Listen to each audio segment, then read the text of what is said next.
నీటిపారుదల శాఖ మంత్రి నిమ్మల రామానాయుడు, ముఖ్యమంత్రి నారా చంద్రబాబు నాయుడు శ్రీశైలం వచ్చిన సందర్భంగా శ్రీశైలం వెళ్లి వస్తూ మార్గ మధ్యలో ప్రకాశం జిల్లా దోర్నాల్లోని పూనమి గెస్ట్ హౌస్ వద్ద వైపాలెం TDP incharge Guduri election Babu, నీటిపారుదల శాఖ మంత్రి నిమ్మల రామానాయుడు పూలమాలలతో శాలువాలతో స్వాగతం పలికారు.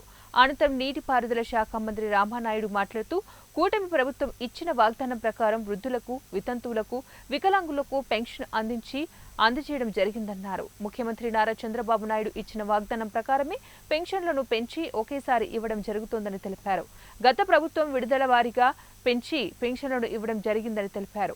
ఒక్క రోజులోనే పెన్షన్లను మొత్తం పంపిణీ చేయడం జరిగిందని తెలిపారు. కేవలం ఎన్నికల ప్రచారంలో భాగంగానే వీళ్ళు పెన్షన్ పెంపు చెప్తూ ఉన్నారు తప్ప ఇది అమలు కాదని ఆ రోజు వైఎస్ఆర్సీపీ నాయకులు అబద్ధాలు, అసత్యాలు ప్రచారం చేసినటువంటి పరిస్థితి. ఎందుకంటే వాళ్ళకి 2,000 రూపాయల పింఛన్ని 3,000కి పెంచుతామని చెప్పి 5 సంవత్సరాలు పట్టింది ఆ 1,000 రూపాయలు పెంచడానికి.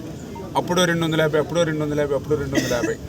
అట్లా ఒక్కసారి పెంపు లేకపోవడం వల్ల ఆ రోజు 30,000 రూపాయలు 5 సంవత్సరాలు ఒక్కొక్క వృద్ధుడు, వితంతుడు ఆ రోజు జగన్మోహన్ రెడ్డి పాలనలో నష్టపోయినటువంటి పరిస్థితి. అంచేత అటువంటి ఇబ్బంది లేకుండా అన్న మాట ప్రకారం అధికారంలోకి వచ్చినటువంటి మొదటి నెలలోనే వాళ్ళకి ఆ పెంచినటువంటి పింఛన్ అందించే మాట నిలబెట్టుకున్నామని చెప్పి తెలియజేసుకుంటూ, రెండవది ఆ రోజు మా మీద కూడా ఒక అసత్యమైన ప్రచారం.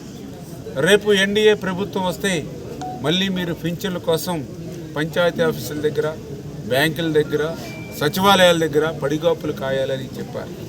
కానీ